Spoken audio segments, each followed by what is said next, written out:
Bonjour, Madame Ouellette. Bonjour.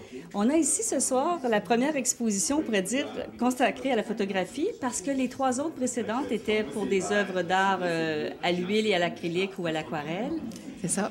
Vous avez donc accueilli dans vos bureaux la revue de l'année de 3 photographes de talent. Ben oui, 3 photographes de la Rive-Sud et dont les photos sont dans les médias de la Rive-Sud. Donc, on est bien heureux de les accueillir pour la revue de l'année 2011 en ce 31 janvier 2012. Et qu'est-ce qui a fait que vous avez en fait décidé d'accueillir cette exposition et qu'est-ce qu'elle représente pour vous? Ben en fait, c'est une exposition photo sur toute l'actualité de la Rive-Sud. Donc, moi, je suis très liée à l'actualité de la Rive-Sud. On a ici, dans cette salle-ci, l'actualité politique. Il y a aussi l'actualité artistique à travers plusieurs photos et je dirais aussi l'actualité dans la vie quotidienne des gens. Donc, vraiment, ça ressemble au travail que je fais. Donc, j'étais bien heureuse de pouvoir les accueillir dans ce que j'appelle ici la maison citoyenne. Donc, c'est le bureau de comté pour le député, mais c'est la maison citoyenne parce que c'est accessible à tous les citoyens et citoyennes là, de Saint-Hubert. Cette exposition, avez-vous des surprises lorsque vous l'avez découverte? Parce que je crois qu'il y a environ 33 tableaux, 33 photographies. Bien, lorsque j'ai vu toutes les photos sur l'actualité politique, une excellente photo qu'on a ici de Pauline Marois, qui, je trouve, représente bien ce qu'on a découvert, ce que les Québécois et les Québécoises ont découvert d'elle, peut-être plus en fin de semaine, où c'est son esprit, où c'est vraiment quelqu'un qui a beaucoup de persévérance, qui a un grand cœur, qui est là pour faire avancer le Québec. Des photos artistiques au niveau Pagliaro qu'on a dans une autre salle, en plein show, et des photos noir et blanc très intéressantes. J'aime beaucoup la photographie en noir et blanc, donc on a quelques photos, je crois 4-5, là, qui sont en noir et blanc, au niveau peut-être plus des photos où on voit la ville, il y a des photos des bateaux, un peu des nids de poules, puis c'est aussi ça, la Rive-Sud de Montréal, mais des photos aussi plus au niveau des artistes, Edgar Fruitier, et au niveau d'un citoyen. Donc, je trouve que c'est très diversifié. Pour plusieurs, d'ailleurs, de ces événements, je crois que vous y étiez aussi, donc ça remémore des souvenirs pour vous et probablement pour tous les visiteurs qui vont passer. Ben oui, également, c'est ça aussi une revue de l'année, c'est que ça nous rappelle un peu ce qui s'est passé pendant toute l'année.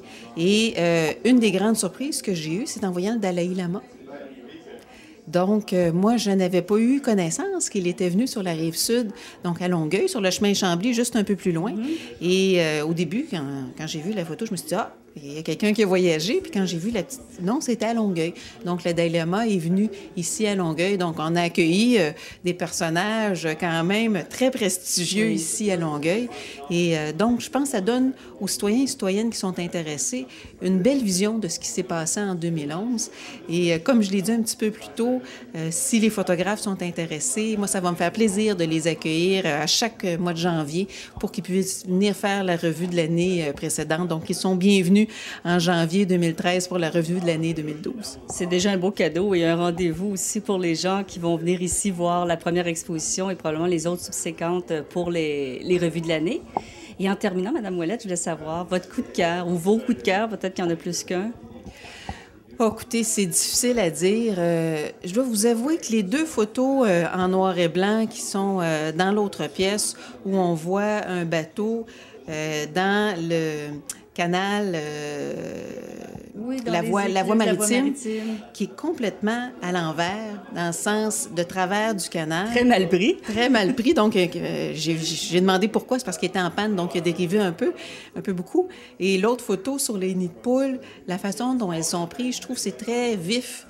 Et j'aime beaucoup le noir et blanc, donc c'est peut-être pour ça aussi que ça m'a accroché un peu plus. Ça fait un vrai message à nos politiciens municipaux, le nid de poule.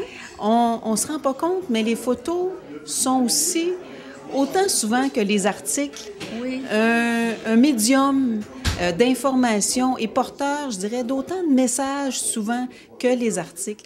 Donc, je pense que la combinaison des deux permet de lancer un message complet. Mais il ne faut jamais négliger l'impact des photographies parce que par une seule photo, on est capable de transmettre. On dit souvent une photo vaut 1000 mots, mais par une seule photo, on est capable de transmettre un message. Alors, on va inviter les gens à venir voir les 1000 mots multipliés à votre bureau. Des tableaux. Merci. Ça fait plaisir.